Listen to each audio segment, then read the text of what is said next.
Viva Voz, com Vera Magalhães.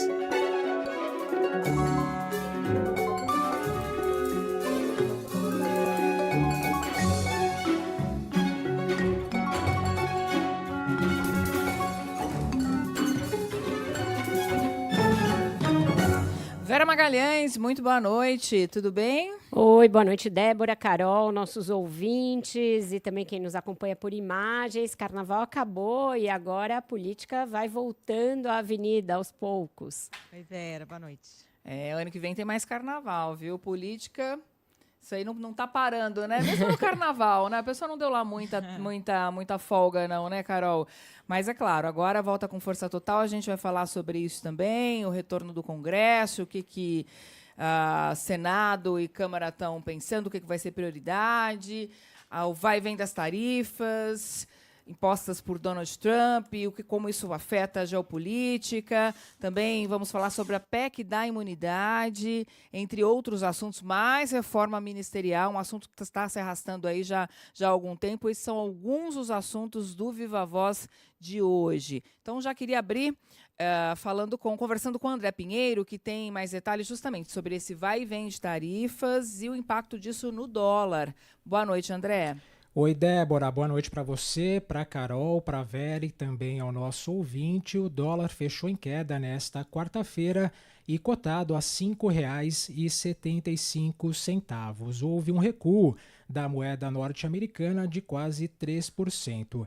Esse recuo ocorre após o governo dos Estados Unidos anunciar hoje uma isenção de um mês nas tarifas para montadoras de automóveis que estão em conformidade com as regulamentações do Acordo de Livre Comércio firmado pelos Estados Unidos com México e Canadá. Representantes de montadoras pediram que o presidente americano Donald Trump abrisse mão das tarifas de 25% anunciadas sobre produtos importados dos dois países. A pausa foi confirmada pela porta-voz da Casa Branca, que não especificou quais modelos serão beneficiados e nem se as peças automotivas estarão incluídas. Nós falamos com as 3 grandes montadoras. Vamos dar uma isenção de um mês em todos os carros incluídos no acordo. As tarifas recíprocas ainda vão entrar em vigor no dia 2 de abril, mas a pedido das empresas associadas ao acordo, o presidente dará uma isenção de um mês para que não fiquem em desvantagem econômica. O novo acordo foi criado para substituir o NAFTA, o Tratado Norte-Americano de Livre Comércio. Na terça-feira, a Aliança para a Inovação Automotiva, grupo comercial que representa a maior parte das principais montadoras americanas, alertou que as tarifas impostas por Trump sobre importações do Canadá e do México vão levar a aumentos drásticos de preços de veículos. O diretor do grupo estima que alguns modelos podem aumentar em até 25%. O grupo conta com integrantes como General Motors, Ford, Toyota e Volkswagen. A Tesla, do bilionário Elon Musk, que participa do governo, não faz parte do grupo. Donald Trump explicou que vê nas tarifas uma forma de atrair trilhões de dólares em investimentos e empregos para o país. As falas ocorreram em meio a uma nova escalada na guerra comercial. Ontem, Canadá, China e México anunciaram novas taxas para produtos importados dos Estados Unidos. Débora. Obrigada pelas informações, André Pinheiro, em São Paulo. E não é só isso, né, Carol? Pois é, o Clauson Dutra tem a repercussão dessa fala do Trump, Débora. Inclusive, o presidente da França, Emmanuel Macron, fez hoje um discurso à nação falando sobre toda essa incerteza aí no mundo diante do posicionamento do Trump. O Clauson Dutra traz os detalhes para nós. Oi, Clauson, boa noite. Oi, Carol. Boa tarde para você. Aliás, boa noite já para vocês, para todos da bancada, para os ouvintes da CBN. Falas contundentes de Emmanuel Macron, diga-se de passagem, discurso que durou quase 15 minutos, inclusive. O presidente da França, portanto, defendendo que a Europa mantenha a ajuda à Ucrânia e as sanções à Rússia. Ele também, Emmanuel Macron, criticou o cessar-fogo proposto pelos Estados Unidos ao se reunir somente com a Rússia e disse que o futuro da Europa não deve ser decidido em Washington. As falas foram feitas em um discurso transmitido ao vivo em rede nacional hoje, na mesma semana em que Donald Trump bloqueou a ajuda militar americana à Ucrânia. Ao defender as sanções contra a Rússia, Emmanuel Macron afirmou que Moscou pretende expandir as forças militares, aumentando o número de soldados, tanques e caças até o ano de 2030. O presidente francês também destacou que o interesse do Reino Unido, da Alemanha e de outros países europeus é restabelecer a paz e a segurança na Ucrânia, além de alertar que as declarações de Putin não são confiáveis. Macron também falou sobre a medida dos Estados Unidos de interromper o compartilhamento de informações de inteligência com a Ucrânia, que utilizava esses dados no conflito contra a Rússia. Para Macron, a Europa vai precisar ampliar investimentos públicos e privados para enfrentar o avanço das ameaças russas. O presidente da França também afirmou no discurso que vai tentar mudar a ideia de Donald Trump de aplicar tarifas à Europa, como o republicano promete fazer. Macron disse que o aumento das taxas não ficará sem resposta e que espera convencer o presidente americano de que essa medida não faz sentido. O pronunciamento do líder francês deve acirrar os debates na cúpula da União Europeia, que contará com a presença do presidente da Ucrânia, Volodymyr Zelensky. Amanhã, portanto, deve falar Volodymyr Zelensky nessa cúpula da União Europeia. Trump ainda não se manifestou sobre o discurso de Macron. Nesta semana, o republicano congelou o envio de armas a Kiev, condicionando o retorno do apoio ao avanço das negociações de paz. A medida representa uma mudança na estratégia dos Estados Unidos na guerra no leste europeu. Em entrevista à Fox News hoje, o diretor da CIA, John Ratcliffe, confirmou a decisão, mas disse acreditar que a suspensão será temporária. O presidente Trump estava se questionando se o presidente Zelensky estava comprometido com o processo de paz e disse, vamos pausar. E você viu a reação. O presidente Zelensky divulgou um comunicado dizendo, estou pronto para a paz. Então acho que no fronte militar e no fronte de inteligência, a pausa que permitiu que isso acontecesse, acredito que irá acabar. E acho que vamos trabalhar lado a lado com a Ucrânia, como temos feito, para resistir à agressão que ocorre lá, mas para colocar o mundo em uma posição melhor para que as negociações de paz avancem. Bom, também nesta quarta, a Suprema Corte americana rejeitou a ordem de Donald Trump, que congelaria 2 bilhões de reais em ajuda internacional. A decisão foi tomada por 5-4. Carol, Vera, volto com vocês. Obrigada, Clauson Dutra, em São Paulo. Bem, Vera, ontem o presidente Donald Trump fez o discurso ao Congresso e, enfim, fez um balanço e falou dos próximos passos, e esses temas estavam entre os principais: o conflito na Ucrânia e as tarifas impostas a parceiros comerciais. Isso foi ontem à noite, tivemos várias repercussões já hoje durante o dia sobre esses dois temas, né? Temas muito quentes. Pois é, e aí ele faz uma série de declarações, uma série de novos anúncios, e aí logo em seguida vai indo aos poucos recuando, né, Débora? Essa tem sido uma constante da estratégia do Trump. Ele anuncia coisas bem radicais, as outras partes reagem de alguma maneira e, em determinados casos em que ele não pode esticar demais a corda, ele vai recuando aos poucos. Nessa questão tarifária, principalmente, ele tem usado muito desse morde e assopra.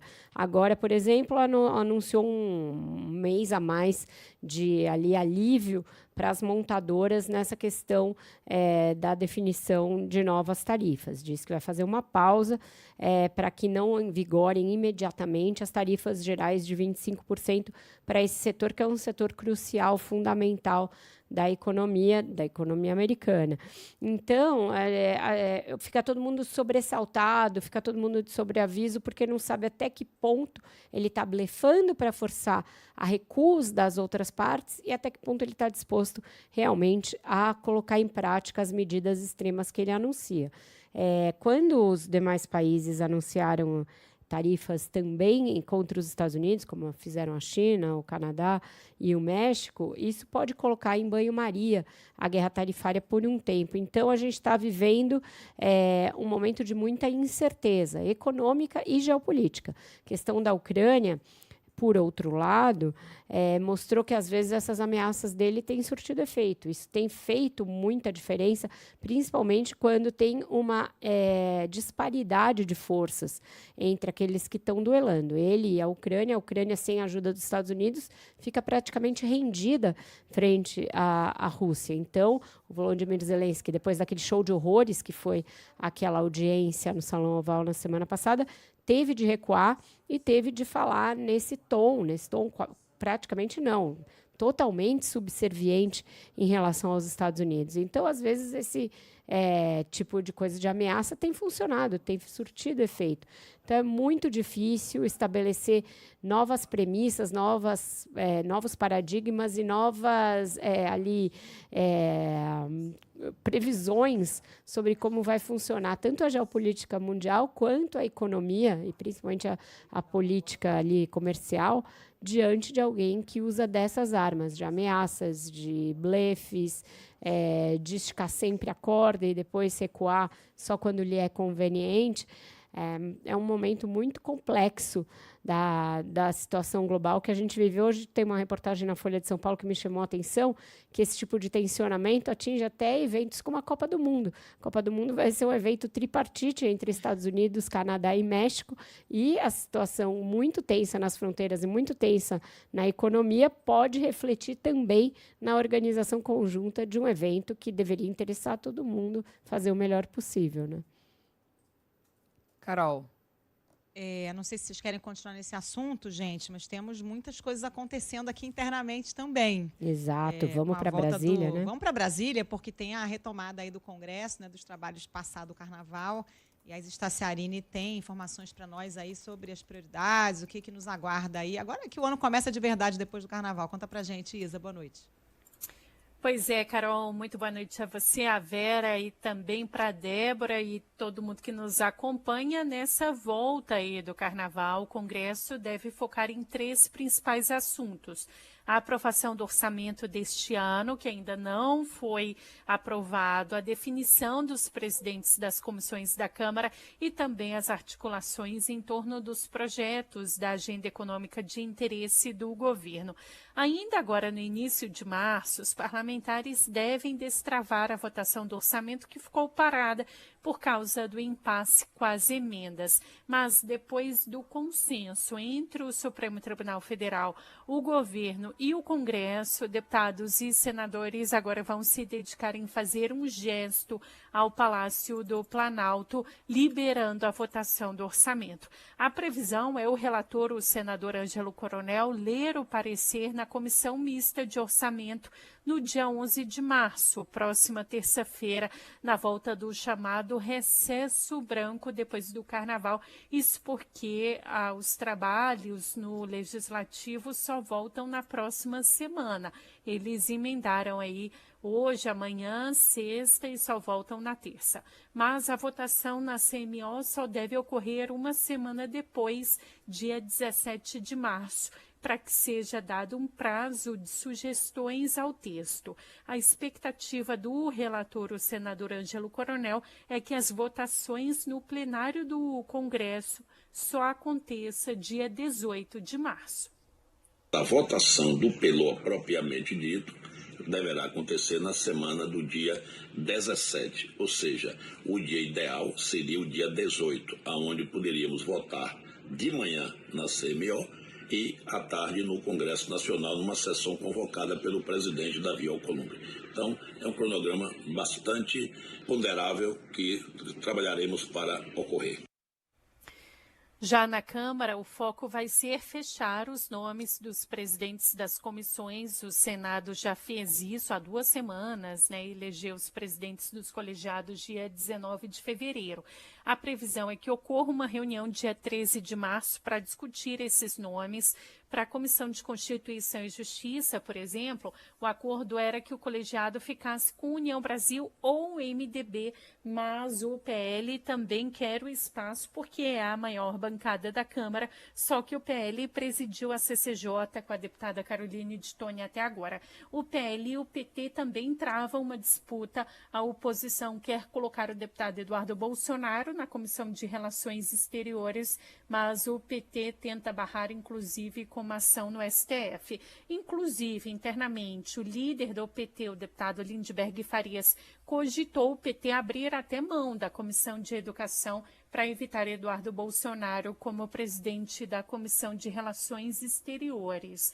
Mas o vice-líder do governo na Câmara, o deputado Rogério Correia, do PT, acredita que existem outras saídas para o PT não ter que abrir mão da Comissão de Educação.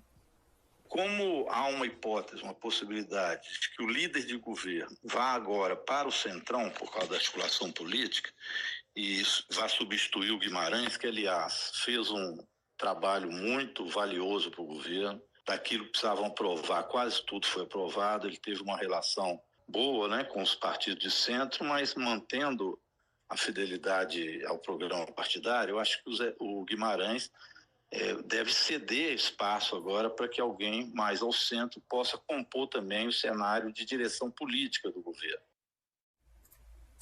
No Senado, a expectativa é voltar a discutir projetos que tratam de mudanças em regras eleitorais para tentar fazer com que eventuais mudanças passem a valer para as eleições de 2026, como a reforma no Código Eleitoral. Eu volto com vocês. Obrigada, Isa, pelas suas informações. É isso. Agora tem toda essa questão das comissões e das lideranças para acertar. Isso é importante. É importante, inclusive, para a votação do orçamento. Ela ficou mais fácil depois que saiu o acordo das emendas. Então, se começar a rodar a liberação, principalmente do passivo de 2024, isso também ajuda a distensionar o ambiente.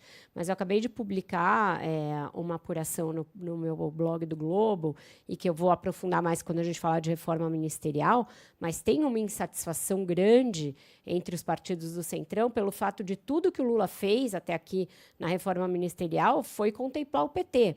Todo mundo está vendo uma guinada à esquerda do governo, e isso contraria os interesses desses partidos. Eu tenho uma informação que é exclusiva, que eu ainda não publiquei, estou trazendo aqui para os nossos ouvintes, que o Isnaldo Bulhões, por exemplo, já foi ali cogitado, foi sondado para essa vaga dessa liderança e recusou, disse que não quer ser líder do governo, ele gostaria de ter sido ministro, queria ter sido ministro da articulação política, e a vaga foi para Gleisi Hoffmann. Então, voltando aí do feriado, o Lula vai encontrar uma enorme insatisfação instalada no Congresso. E agora, assim, eles têm a liberação das emendas, então voltam a estar empoderados em relação a isso, e falando até em debandada do governo. Eu detalho isso mais quando a gente falar de reforma ministerial, mas não é uma situação simples para o governo manejar, porque o presidente resolveu contemplar primeiro o PT. Essa questão das comissões pode dar dor de cabeça também, porque o PL, se for para a Comissão de Relações Exteriores e para a Comissão de Educação, vai fustigar o governo ideologicamente, vai continuar fazendo o que fez na CCJ.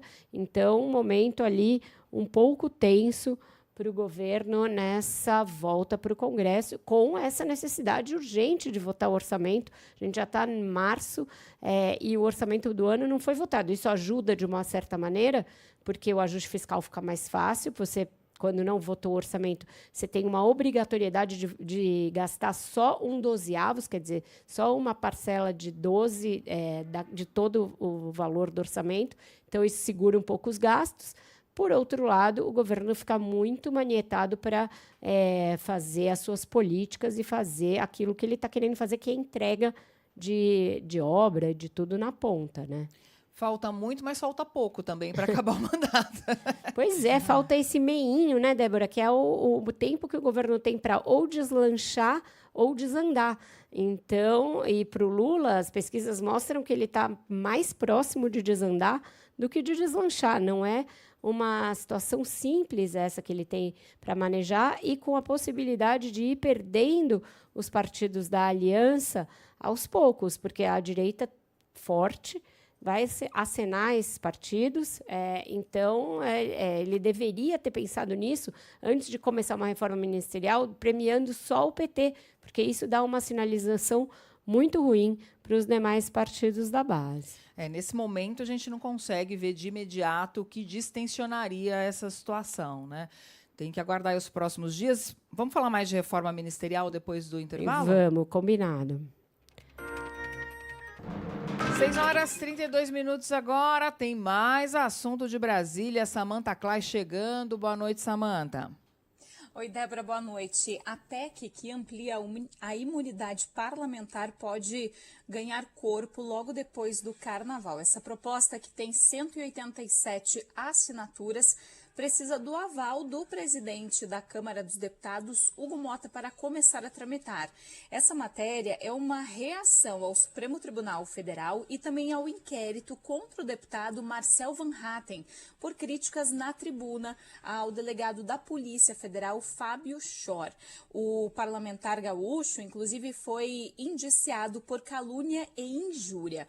Com a retomada dos trabalhos no Congresso Nacional, o autor do texto, o deputado Bibo Nunes, quer pedir ao presidente da Casa o envio da PEC à Comissão de Constituição e Justiça logo depois da indicação do novo presidente do colegiado. Vale lembrar que a CCJ é a comissão que define um avanço de um projeto em tramitação. E o xadrez da divisão pelas comissões na Câmara ainda esbarra em acordos que foram feitos na gestão do ex-presidente Arthur Lira. O arranjo define uma alternância entre as siglas na CCJ até 2026. O PL, que tem a maior bancada, quer novamente presidir a Comissão de Constituição e Justiça. Mas, pelo acordo anterior, a CCJ tem que ficar com União Brasil ou com o MDB. E é claro que esse xadrez deve ser resolvido aí nos próximos dias. Com vocês.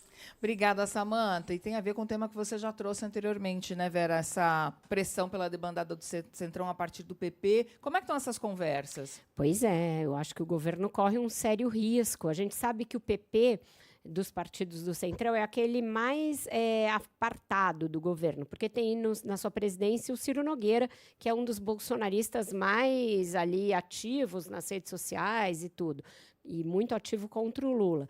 Até aqui, o partido ficou na base porque o Arthur Lira fazia pressão para isso e o Fufuca, que é o ministro do PP, que é o ministro dos esportes, quer muito se manter no ministério. Para um deputado do Maranhão, ser ministro é algo que dá muito status, é algo que dá muito ibope, então ele pressiona para ficar. Mas hoje em dia ele é uma voz isolada. Se houver uma reunião realmente da executiva do PP, pode ser que eles aprovem essa decisão de sair do governo, entregar esse ministério e sair do governo.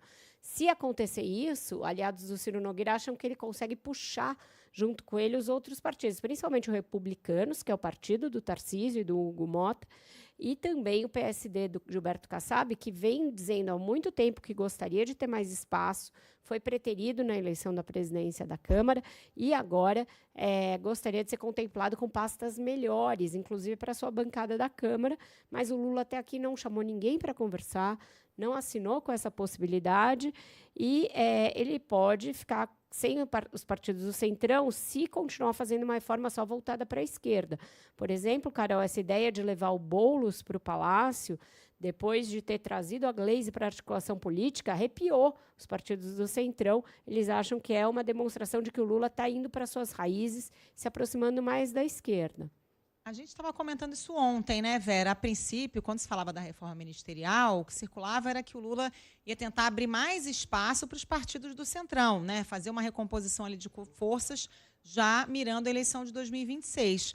E, no final das contas, a gente viu um movimento oposto, né? Ele trouxe a Gleisi, que é essa pessoa super identificada com o PT e com, enfim, as teses do PT, que nem sempre são as defendidas exatamente pelo governo, né? Mas ela que vai cuidar da articulação política. E quando se aventa o nome do Boulos, não sabemos se o Boulos irá realmente ou não para o Ministério. E o presidente marca agenda de visita a acampamento do MST. Quer dizer, há sinais, né, de uma guinada ali à esquerda, quando o que se esperava da reforma era justamente o contrário. Né? E com esse arrepio, o nome de Guilherme Boulos voltou a circular a possibilidade de Paulo Pimenta ir para a Secretaria-Geral. Mas olha que loucura, você demite alguém porque não está dando conta de uma função e aí você traz de volta ali, nem um mês depois, vem você. Então, assim, o que isso sinaliza? Que não tem nome, que você está com uma total escassez de nome, e que você só quer contemplar mesmo o PT. Eu acho que não faria o menor sentido fazer isso. Também não vejo sentido nenhum em levar o Guilherme Boulos para o Palácio. Se ele precisa, e eu acho que ele precisa, ganhar ali uma experiência administrativa, mostrar que é capaz de gerir alguma coisa, um ministério meio, como é esse, não serve para esse objetivo. Tem que colocar o cara no ministério fim, um ministério que tem entrega, que as pessoas consigam enxergar, que ele consiga fazer política a partir dali. Ele vai regimentar a base social do Lula, mas a Gleisi não vai fazer justamente isso. Eu acho que está faltando um norte para essa reforma ministerial. E ele começou pela esquerda e depois vai chegar nos partidos do Centrão. Só que ele não chamou ninguém para conversar. Então, o que os partidos do Centrão estão com medo é que a reforma seja só essa demonstração de uma guinada à esquerda. E isso seria fatal também para o ministro da Fazenda, Fernando Haddad, porque a política econômica que ele vem implementando, uma política ali minimamente responsável do ponto de vista fiscal, é uma política que até aqui desagradou a esquerda representada pela Gleisi. Eles engoliram a política econômica até aqui. Com todos esses sinais de guinada à esquerda, eles podem crescer no enfrentamento ao Haddad e a necessidade, por exemplo, de fazer cortes adicionais, que é algo que todo mundo imagina que vai ter de ser feito, né? A quantidade de cortes que foram feitos até aqui não dá conta de cumprir a meta de déficit zero. Então, um momento ali de inflexão do governo à esquerda, e isso pode levar a novas crises do ponto de vista político, com essa demandada de partidos, e também de imagem, porque o eleitorado deu demonstrações de que está na centro-direita nas últimas eleições. Se o governo der uma demonstração, olha, agora eu sou esquerda raiz, eu acredito que isso pode afugentar ainda mais uma parcela do eleitorado de centro que votou no Lula com aquela ideia de frente ampla na cabeça. E digamos que o presidente Lula mude de ideia e decida contemplar partidos do Centrão. Aí vai ter uma outra questão. Que ministérios ele vai dar para quem? Porque o PSD, por exemplo, já não quer ciência e tecnologia. Aí é aquela coisa sem fim, em que todo mundo vai ficar pedindo mais, não necessariamente entrega todos os votos no Congresso. Governo de minoria é algo muito difícil você fazer. Lula conseguiu no primeiro ano, acho que muito ancorado no fato de que ele tinha conseguido aprovar aquela PEC da transição, que deu muito dinheiro para ele, e com isso ele trouxe o Lira, também prometeu apoio à eleição do Lira na Câmara. Então, tudo isso fez um pacotão ali, reforma tributária, fez um pacotão para o primeiro ano. A partir daí, ele vem governando a pão e água, governo de minoria com poucas entregas. Então, acho que a gente está sinalizando que esses dois próximos anos vão ser assim, meninas. E bom, enfim, acho que a gente pode fazer o break mais cedo, porque os assuntos aí do segundo semestre, do terceiro bloco, todos dizem respeito à oposição, à direita, e a gente volta daqui a pouquinho. Vamos para mais um intervalo e voltamos já já. 6h45 agora, nós voltamos a Brasília. Samantha Clay tem mais informações sobre o fim do prazo do inquérito do golpe. Débora e Vera terminam, portanto, amanhã e na sexta-feira os prazos para que os denunciados pela Procuradoria-Geral da República apresentem as defesas prévias ao Supremo Tribunal Federal. E, na sequência, o relator do inquérito, o ministro Alexandre de Moraes, envia as manifestações ao procurador Paulo Gonet, que faz uma análise de cada resposta.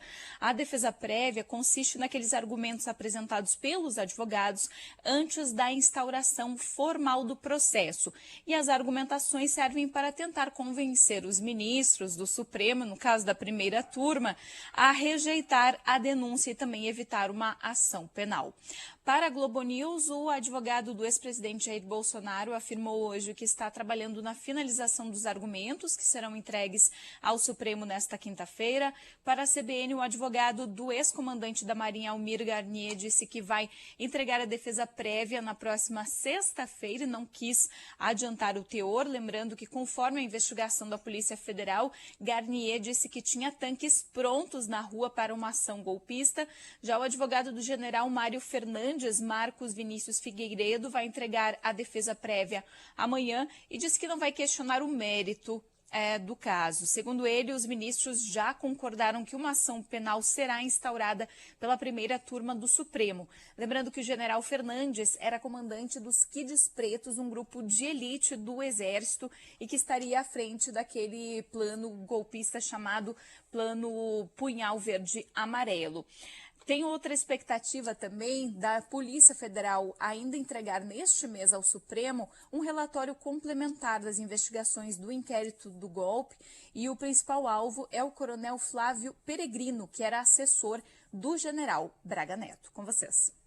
Pois é, aquela ideia de que eles poderiam ganhar tempo com mais prazo e mais, enfim, recursos, isso foi caindo por terra. Eu disse que seria muito difícil conseguirem qualquer vitória nessa seara, porque o ministro Alexandre de Moraes ia ser muito firme e ele está muito respaldado, tanto na primeira turma quanto no colegiado, no pleno do Supremo. O ministro Barroso, presidente do Supremo, tem dado seguidas declarações chancelando as posições do ministro, então o prazo é esse mesmo. Vamos ver o que eles vão dizer na alegação final. Acho que um dos argumentos que mais vão aparecer, Carol e Débora, é aquela ideia de que o tenente-coronel Mauro Cid foi muito pressionado, e alguns vão chegar a dizer que ele foi torturado e ameaçado e coagido a dizer o que disse, sob a pena de que seus familiares sofressem retaliações, sofressem algum tipo de admoestação por parte da Justiça. Então, isso vai aparecer nas defesas preliminares e vai aparecer lá no final, nas defesas também. A defesa do general Braga Neto tinha uma grande expectativa de que a prisão preventiva dele fosse relaxada depois de apresentada a denúncia, mas não só não aconteceu, como o PGR pediu para ele ser mantido preso. E isso está sendo levado a cabo pelo ministro Alexandre de Moraes. Então, ali, uma corda muito puxada e com pouca folga para as defesas dos bolsonaristas. E só para fazer um complemento aqui, essa semana saiu uma reportagem no Estado de São Paulo falando sobre os kits pretos, né, que o Exército discute já medidas para justamente reformular e diminuir o poder dos kits pretos após o plano de golpe, né? Então, na formação desses agentes, eles vão fazer algumas mudanças justamente para que eles não tenham tanto poder. Eu perguntei exatamente sobre isso para o ministro da Defesa, José Múcio, porque todo o inquérito do golpe mostra essa organização muito fechada com o bolsonarismo e muito imbuída da ideia de não deixar o Lula tomar posse. Ele fez uma defesa ali apaixonada desse grupamento aí especial, dizendo que ele é importante, que ele é necessário e que já estaria devidamente de volta ali à legalidade. Eu acho que seria importante, inclusive, como uma forma de sinalizar durante esse julgamento, fazer, sim, uma reforma não só dos kits pretos, mas também de todo o ensino nas escolas militares, nas escolas superiores, fazer um ensino de democracia para esses aspirantes, para os aspirantes a oficiais, e imbuir as Forças Armadas de um novo espírito, que é o espírito de que elas têm de se ater à Constituição. Diga, Débora. Carol. Não, eu queria falar, aquela hora você está falando da estratégia da defesa, né, de tentar anular a delação do Cid. Mas, ainda que essa delação fosse anulada, tem tantas outras provas, né? Claro que a delação ela vai sendo corroborada, é uma peça importante, mas tem troca de mensagem, troca de e-mail, tem os depoimentos dos ex-comandantes do Exército e da Aeronáutica que são decisivos, ali, essenciais para essa denúncia. E o ex-presidente Jair Bolsonaro deve ser alvo de outras denúncias, né? Saiu essa do golpe, mas tem outras ainda pendentes. Não, com certeza. A única coisa que eles tentam tirar a delação do Cid é porque ele que disse que o Bolsonaro que mandou, o Bolsonaro que sabia. Então, essa coisa do comando do Bolsonaro vem muito da delação dele. Não tem um documento, um papel do Bolsonaro assinando alguma coisa, mas ele estava em reuniões, tem outras maneiras de provar esse comando, mas o mais forte nesse sentido do mando e da participação do Bolsonaro, vem justamente da delação do tenente-coronel Mauro Cid, daí porque eles querem anular essa parte, também para mostrar que haveria um conluio da Polícia Federal e do ministro Alexandre de Moraes para chegar nesse resultado de indiciar e depois denunciar o ex-presidente. Tem mais assunto aí, né, Carol? Tem mais assunto. Você tinha uma pergunta de ouvinte, Débora? Deixa para o final, que é um outro assunto. A gente vai falar um pouquinho dessa questão aí do Gustavo Lima, né? Porque nesse vácuo da direita, provocado pela indecisão do Bolsonaro de indicar um candidato no seu lugar, todo mundo vai se animando, né, Carol? Pois é, a gente teve uma declaração aí do Caiado dizendo que ia lançar a candidatura junto com o Gustavo Lima, né? Que ia lançar uma chapa junto com o Gustavo Lima. Diz que vai iniciar essa pré-campanha à presidência ao lado do cantor, com viagens a diferentes estados do país. E disse que ambos devem ser anunciados como pré-candidatos de uma única chapa e que a ideia é que a imagem deles permaneça atrelada e que depois podem decidir quem vai ser o candidato e quem vai ser o vice, de acordo com as pesquisas ali mais próximo da eleição. Tchê, tchê. É isso. Hoje o Sardenberg lançou o prêmio Leandro Gouveia de piada ruim. E tem uma óbvia aí, né? Que eles já nascem com o slogan tchê, tchê, tchê, tchê, Gustavo Lima e você. É isso. Sem sem um norte claro do Bolsonaro de quem vai ser o candidato, tendência é a direita se dispersar, lançar várias candidaturas. Já tem essa ideia do Caiado, que não arreda pé da ideia de que vai ser candidato. Tem outros que estão flertando com isso. Então, por essa razão, Ciro Nogueira procurou o Bolsonaro em pleno feriadão. Estiveram juntos ali e também participou do encontro o Guilherme Derrite, o nosso secretário de Segurança aqui de São Paulo, e falando de 2026, o Derrite é pré-candidato ao Senado, mas pode virar pré-candidato ao governo caso Tarcísio de Freitas seja candidato a presidente. Então, todo o trabalho do Ciro Nogueira tem sido no sentido de que o Bolsonaro não pode demorar tanto para indicar quem seria o candidato caso ele esteja e estará, de fato, inelegível. Porque se ficar para o ano que vem, ele dá a sinalização de que ele vai apostar na escolha de um dos filhos. Se ele tiver que indicar um dos governadores da direita, por exemplo, para ser candidato, ele deveria fazê-lo o quanto antes, até para esses governadores terem tempo de organizar a própria sucessão, indicar quem seriam os candidatos, porque aí se abre uma grande disputa. No caso do Ratinho, nem tanto, porque ele já está no final do segundo mandato. Então, era natural que ele, em abril do ano que vem, se desincompatibilizasse, quando muito para ser candidato ao Senado, mas também com a possibilidade de sair à presidência. Já o Tarcísio não, ele tem dito todo esse tempo que ele vai ser candidato à reeleição, que ele não quer saber de candidatura à presidência. Mas se o lado do Lula começar a viver uma crise, se as pesquisas continuarem muito ruins para o presidente, ele vai ser cada vez mais pressionado a ser candidato. O próprio Ciro Nogueira, eu acho que não esconde que gostaria de que fosse o Tarcísio o candidato. Levar o Derrite lá é uma sinalização nesse sentido. Olha, a gente gostaria de uma candidatura do Tarcísio, mas para isso eles estão fazendo toda essa firula de que querem a bênção do Jair Bolsonaro para esse candidato.